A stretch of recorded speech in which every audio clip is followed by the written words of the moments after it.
वो सारे उठा के ले गए ये। उसके बाद जब ये पापा को लेके जा रहे थे तो मैं इनके पीछे पीछे यहाँ पे गई, करीबन 70-80 2 बसें भर के आई थी। आप पुलिस के अंदर खौफ और डर का माहौल देखिए कि एक आदमी को पकड़ने 70 पुलिस वाले आए हैं। किस कदर पुलिस डर और खौफ में है कि पुलिस को दिख रहा है कि ये लोग अब सत्ता में आ सकते हैं, ये लोग पावर पोजीशन में आ सकते हैं। पुलिस को दिख रहा है कि पब्लिक चाहती है ये लोग हमारे नुमाइंदे बने। इस कदर पुलिस के अंदर डर है कि अगर ये पावर में आ गए तो ये आके सबसे पहले जो हम लोगों ने यहाँ ज्यादतियां कर रखी हैं, जो पुलिस ने ज्यादतियां कर रही है, उस पर ये आवाज उठाएंगे, उस पर रोक लगाएंगे। जैसे कि कल को बोलना सबको दिखता है, लेकिन आसिफ खान को बोला क्यों है वहाँ पर? पब्लिक के लिए तो बोले है ना, पब्लिक के लिए बोलने के लिए। आशु खान ने भी बोला है, आरिफ ने भी बोला है, तो उन पे भी एफआईआर नहीं कटी है, किसी पे नहीं कटी है। गलत बात है। और सबसे बड़ी चीज़ ये है कि एक बच्ची के साथ, और जैसा कि अभी इसने बताया कि कोई लेडी पुलिस नहीं, और आप रात को 2 बजे घर में घुस जाते हैं। किसने ये इजाज़त दी आपको? कानून ने भी नहीं दी है। आपको अगर घर में जाना था और किसी के घर में रात को एंट्री करनी है तो लेडी पुलिस तो सबसे पहले आपके साथ होनी चाहिए और उससे आगे रखा जाता है।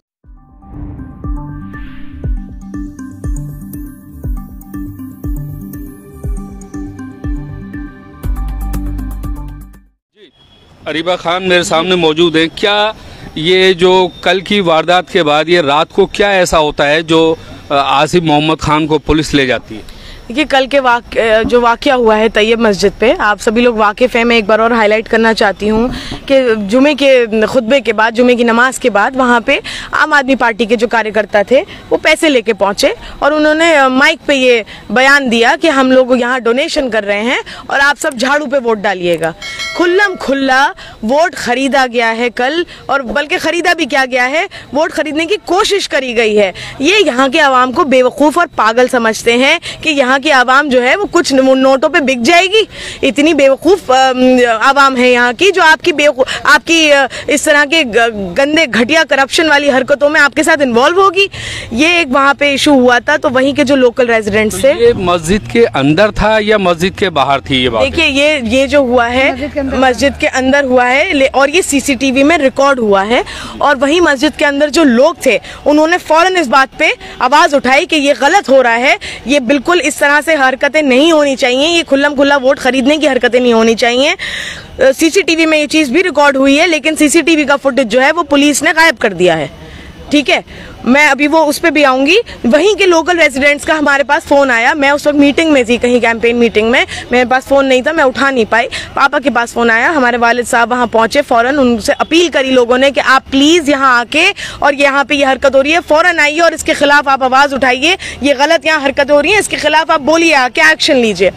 तो हमारे वालिद साहब जब वहां पहुंचे तो वहां ऑलरेडी लोगों की भीड़ इकट्ठा थी, काफी लोग वहां इकट्ठा थे, और उन्होंने आते ही पापा से कहा कि आप फौरन इस पर एक्शन लीजिए, आप प्लीज यहाँ लोगों से बात करिए इस मुद्दे को लेकर। तो उन्होंने वहां खड़े होके लोगों के सामने इस बात पे आवाज उठाई। तो वहां पे पुलिस आ गई, तभी पुलिस को भी बुला लिया गया था वहां पे, और पुलिस आ गई वहां पे। और वहां पे आके सारा फोकस पुलिस का ये था कि आपको परमिशन नहीं है इस तरह की गैदरिंग्स करने की, आपको पहले परमिशन लेने की जरूरत है।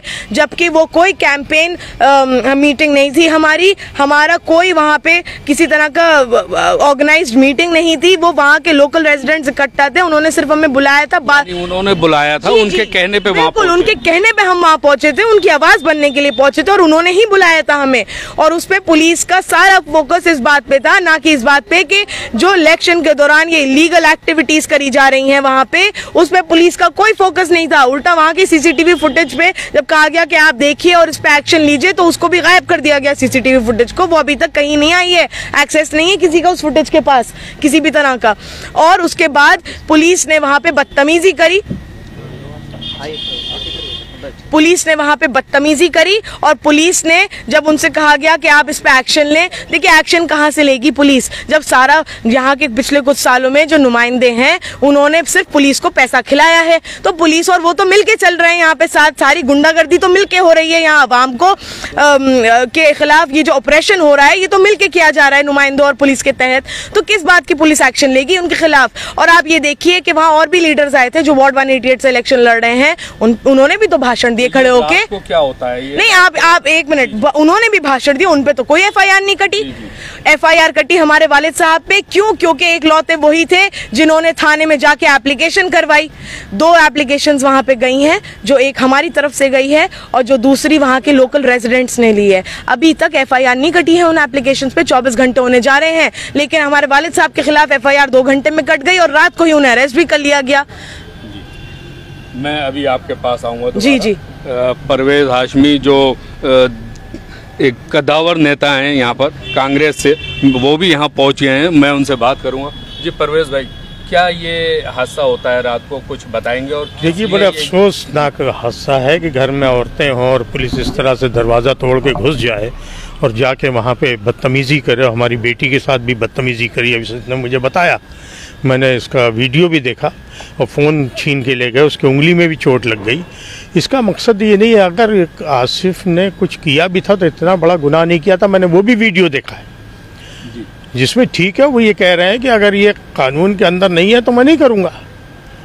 लेकिन ये जिस तरह की हरकत हुई, बड़ी अफसोसनाक शर्मनाक हरकत है। और पुलिस ने, जैसा अभी अरीबा ने बताया कि 2 कंप्लेंटें आसिफ ने भी दी हैं, उस पर कोई एक्शन नहीं हुआ। और खाली आसिफ पे ही क्यों एक्शन हुआ? और लोग भी थे वहाँ, उन पे क्यों नहीं एक्शन हुआ? अगर इतने बड़ा जुर्म था तो सब जुर्म में बराबर के शरीक थे। खाली एक आदमी को पिक एंड चूज़ का मतलब मेरे समझ में नहीं आया, और बड़ी अफसोस की बात है। और हम लोग इसकी मजम्मत करते हैं और पूरी तरह से अरीबा को साथ हैं और इसकी पूरी मदद करेंगे। मैं आता हूँ यहाँ पर। जी भाई, जिस बात को ये चाह रहे हैं, झगड़ा चाह रहे हैं, वही झगड़ा बन गया। झगड़ा बन गया, लड़की के चोट आई है और उन्होंने पुलिस वालों ने बहुत बदतमीजी करी है साथ में। ऐसा नहीं होना चाहिए। और ये जो इसने जो आम पार्टी का जो लड़ रहा है, ये उसके काम कराए हुए हैं। उन्हें जो रुपए इमाम साहब को नहीं देता ये, और वो 1-1 लाख रुपए में देखने ऐलान करा रहा है, ये इसने ये काम कराया गलत। जी देखिए, रात के करीबन 2:30 बजे के करीब हम 4 लोग घर में थे, जिसमें से हम 3 लेडीज़ थे, मैं, मेरी वालदा और मेरी नानी और पापा थे घर में। तो पुलिस करीबन 70-80 पुलिस वालों ने एकदम से घर पे हमारे घुसना शुरू करा अंदर। ये दीवार जो देख रहे हैं आप पीछे मेरे, इसको कूद के अंदर घुसे हैं। ठीक है, ये पुलिस ऐसे घुसती है घर में, पुलिस ऐसे घुसती है घर में, दीवारें कूद कूद के। ये दीवार कूद के पुलिस अंदर घुसी और फिर इन लोगों ने अंदर हमारे घर में एंट्री करी। हमारा जो बेडरूम था उसके बराबर में एक विंडो है शीशे की, मैंने उसका पर्दा खोल दिया था और मैं वहां से अंदर से वीडियो बना रही थी। और मैंने उनसे कहा दरवाज़ा लॉक करके कि लेडी कांस्टेबल्स को आप आगे करिए, मैं दरवाज़ा खोल दूंगी। लेकिन जब तक लेडी कांस्टेबल्स आगे नहीं आएंगी मैं दरवाज़ा नहीं खोलूंगी, किसी हाल नहीं खोलूंगी। आप लेडी कांस्टेबल्स आइए, बिल्कुल दरवाज़ा खोलूंगी, आपको जो अरेस्ट करना है करिए बिल्कुल। और उस वक्त पे इन्होंने हमारी एक नहीं सुनी और दरवाज़ा तोड़ दिया इन्होंने पूरी फोर्स से। और करीबन 20 से 25 पुलिस वाले, मेल पुलिस ऑफिसर्स की बात कर रही हूँ मैं, मेल पुलिस ऑफिसर्स कमरे में हमारे घुसते चले गए। मेरी मदर बेड रिडन है पिछले 15-20 सालों से और मैं अकेली थी उस वक्त, नानी थी मेरे साथ, और अंदर घुसते चले गए। मैं इनकी वीडियो शूट कर रही थी कि देखिए किस तरह से ये मेल पुलिस ऑफिसर्स रात के 3 बजे के करीब हमारे कमरे में घुसते चले आ रहे हैं दरवाज़ा तोड़ के। तो इन्होंने मेरे हाथ से फ़ोन छीन लिया और इन्होंने मेरा हाथ मोड़ा, जिसमें मेरी ये चोटें आई हैं, कुछ मेरे बैक में चोट आई है। इन्होंने मुझे धक्का दिया, मैं टीवी से जाके टकराई। इन्होंने हरकत इस कदर की बदतमीजी करी है और इस कदर के घर में, देखिए इनके पास तरीका क्या है, बस टेरराइज करना आता है इनको। लॉ अबाइडिंग सिटीजन्स तो हम है ना, लॉ तो इनको एल नहीं पता इनको लॉ का, किस तरह से ये लॉ फॉलो करेंगे। अंदर घुसते चले आए, फ़ोन छीन लिया इन्होंने, हमारे जो और फ़ोन्स भी रखे थे वो सारे उठा के ले गए ये। उसके बाद जब ये पापा को लेके जा रहे थे तो मैं इनके पीछे पीछे यहाँ पे गई। करीबन 70-80 2 बसें भर के आई थी। आप पुलिस के अंदर खौफ और डर का माहौल देखिए कि एक आदमी को पकड़ने 70 पुलिस वाले आए हैं। किस कदर पुलिस डर और खौफ में है कि पुलिस को दिख रहा है कि ये लोग अब सत्ता में आ सकते हैं, ये लोग पावर पोजीशन में आ सकते हैं। पुलिस को दिख रहा है कि पब्लिक चाहती है ये लोग हमारे नुमाइंदे बने। इस कदर पुलिस के अंदर डर है कि अगर ये पावर में आ गए तो ये आके सबसे पहले जो हम लोगों ने यहाँ ज्यादतियाँ कर रखी हैं, जो पुलिस ने ज्यादतियाँ कर रही है, उस पर ये आवाज़ उठाएंगे, उस पर रोक लगाएंगे, जैसे कि कल करी गई। जी, अभी आप अपने जनता से, यहाँ से ओखले की जनता से क्या जो है अपील करना चाहेंगी, क्या कहना चाहेंगी कुछ? देखिए, आवाम यहाँ की बेवकूफ़ है नहीं। जिस तरह से यहाँ के नुमाइंदे अपने ये हथकंडे आजमा रहे हैं, बहुत साफ दिख रहा है उनके अंदर किस कदर का डर बैठ गया है। उन्हें अपनी जमानत जब्त होती दिख रही है इस इलेक्शन में, इसलिए वो इस तरह के हथकंडे आजमा रहे हैं कि खुल्लम खुल्ला पैसे दे के वोट खरीदना चाह रहे हैं। आवाम जो है वो सब जानती है, वो बेवकूफ़ नहीं है। अब आप उनकी आंखों में धूल नहीं झोंक सकते हैं, आप उन्हें गुमराह नहीं कर सकते हैं किसी भी तरह। और देखिए, मैं शाहीन बाग की बेटी हूँ, मैं शाहीन बाग की औरतों की बहन और बेटी हूँ। हम शाहीन बाग की औरतें कमज़ोर नहीं हैं, हम वही औरतें हैं जिन्होंने CNRC के प्रोटेस्ट में जिस तरह बढ़ चढ़कर उस प्रोटेस्ट को वर्ल्ड फेम पर लेके गए। हमारे अंदर इतनी ताकत है कि हमें कोई भी डरा धमका नहीं सकता। हम जुल्म के खिलाफ तब भी खड़े थे और हम जुल्म के खिलाफ अब भी खड़े हैं। हम लॉ अबाइडिंग सिटीजन्स हैं। हम यहाँ पे गुंडागर्दी रोकेंगे, आखिर दम तक रोकेंगे, आखिरी सांस तक रोकेंगे। तनवीर जहाँ मेरे सामने मौजूद है, जिन्हें गुड़िया बाजी के नाम से जाना जाता है। जी, आप क्या कहेंगे? आप पहले ये बताइए मुझे किस मैटर पे पूछना चाहते हैं मुझसे? यही जो मैटर हुआ है रात को, और ये किस तरह से हुआ और क्यों हुआ, इस पे कोई रोशनी थोड़ी सी और डाल सके तो बताइए। कल मैं वहाँ पर ही जब जुमे की नमाज हुई थी, उसके बाद में जब सारा ख़त्म हो गया नमाजों से, मेरे पास में कॉल आनी शुरू हुई कि गुड़िया भाई जी अब तैयब मस्जिद पे जल्दी आई है। मेरे बताया रीज़न क्या है, तो बोला गुड़िया भाई जी हमारी आम आदमी पार्टी वाले वोट खरीद रहे हैं और ऐसे ना पैसे देने की बात हुई है यहाँ पर ही।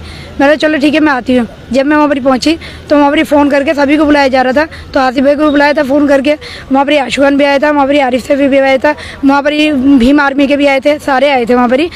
बात ये थी मस्जिद के अंदर में, अरीबा खान वहाँ पर अंदर में मौजूद नहीं थी, लेकिन अंदर में वहाँ पर जो लोग थे, अभी एक इंटरव्यू हुआ है न्यूज़ वालों को, वहाँ पर सारे लोगों ने बताई है ये बात कि वहाँ पर इमाम साहब ने मुझे बताई ये बात कि 50,000 रुपये वाजिद खान ने उनके हाथ में दिए हैं और बोला कि 50,000 रुपये अभी मैं घर जा कर के आपको भेज दूँगा। फिर उस बात से सईद खान है सट लेके उन्होंने माइक लिया, उन्होंने बोला कि देखिए आम आदमी पार्टी के जो काउंसलर है वो हमारे साथ में कितना अच्छा कोऑपरेट कर रहे हैं, इमाम साहब को पैसे दिए हैं, इसलिए हमारे सी ब्लॉक के सारे वोट आम आदमी पार्टी को जाते हैं और आप लोग वोट करिएगा, ठीक है। तो सी ब्लॉक उनके बाप का नहीं है, उन्होंने ख़रीदा भी नहीं है। मैं एक सोशल एक्टिविस्ट हूँ, वहाँ पर मैं जानती हूँ वहाँ पर किस वजह से किसको वोट दिया जाएगा। ना हम कांग्रेस के साथ में हैं, ना हम किसी और के साथ में हैं। हम एक लेडीज़ को लाना चाह रहे हैं, अरीबा को, जो बोल्ड लेडीज़ है, जो मेरी तरह बोलना जानती है, एक लेडीज़ खड़े होकर कूड़ा उठवाना जानती है, ठीक है। वाजिद खान ये 5 साल रहे, आम आदमी पार्टी ने ये बोला था कि आप हमें लेकर के आइए, फिर ये बोला गया था आप हमारे MLA को लेकर के आइए, फिर ये बोला गया था हमारे मंत्री को लाइए। हमने पूरा देखा 10 साल में MLA भी इन्हीं का, काउंसलर भी इन्हीं का और इनके केजरीवाल भी इन्हीं का, सब कुछ होने के बावजूद हमारा कूड़ा जो है ना, कूड़े के ढेर पे बैठा हुआ शाहीन बाग। कल जो वाजिद खान ने 1 लाख रुपये में वहाँ पर ही दिए, इतने दिन से यहाँ पर ही हंगामा हो रहा था कूड़े के ऊपर में। 2 साल से हम लोग लगातार कूड़े के ऊपर कैंपेनिंग चला रहे हैं कूड़ा उठाने पे।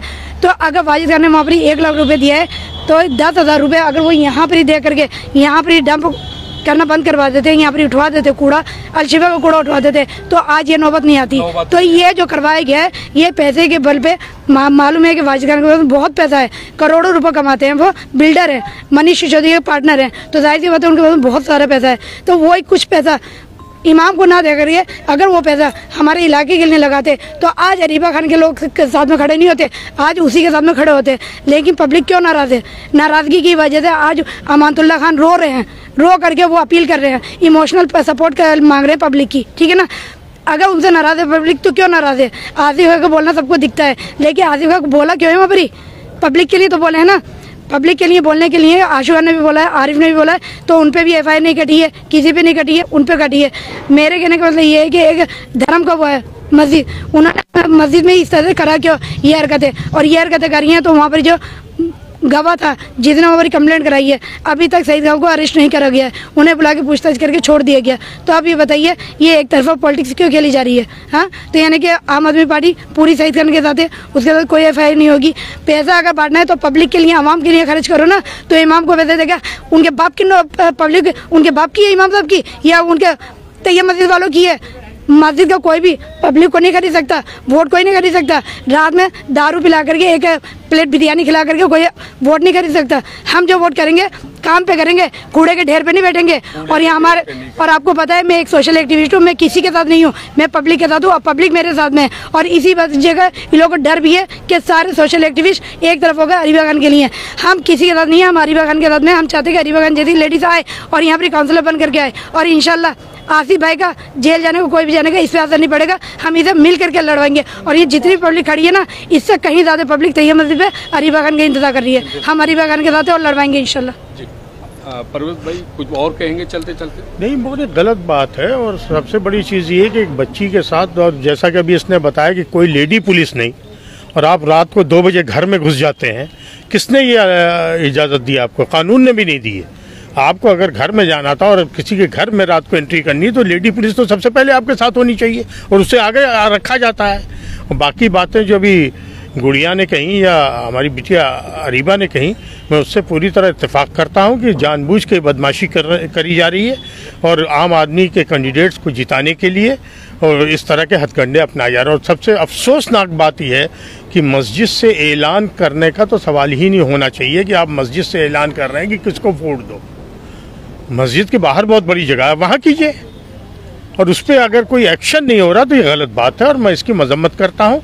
और पूरी तरह से मैं शाहीन बाग ओखला के अवाम से ये दरख्वास्त करूँगा कि आप कांग्रेस को जिताएं, अरीबा को यहाँ से जिताएं, वहाँ से दानिश को जिताएं और जो दूसरे कैंडिडेट हैं उनको जिताएं और इनको पूरी तरह से सबक दें और इनका इलाज कर दें, ताकि आइंदा इलाके में इस तरह की बदमज़गी ना हो और जिस तरह से गंदगी फैल रही है और डेवलपमेंट के काम रुके हुए वो ना हो। और बच्ची बहुत जुझारू है, काम वाली है, ये इलाके का काम करेगी। आप देख सकते हैं यहाँ पर मेरे सामने यहाँ अरीबा खान जो कैंडिडेट हैं और ये कांग्रेस से और काउंसलर के इलेक्शन चल रहे हैं। यहाँ परवेज हाशमी भी जो एक दिग्गज नेता हैं कांग्रेस के, और ये गुड़िया मेरे सामने तनवीर जहाँ भी हैं। इनकी सबकी आपने राय सुनी और देखा आपने कि कल ये एक वारदात होती है मस्जिद के अंदर, जहाँ कॉन्स्टिट्यूशन में भी नहीं है कि किसी धार्मिक स्थल पर आप कहीं सियासी बातें करें या पैसा बांटें या कुछ भी करें। आप बाहर कुछ भी कर सकते हैं, अंदर तो ये कानून में भी नहीं है। इसी के साथ मैं अहमद, ज़ियान न्यूज़ एक्सप्रेस, दिल्ली।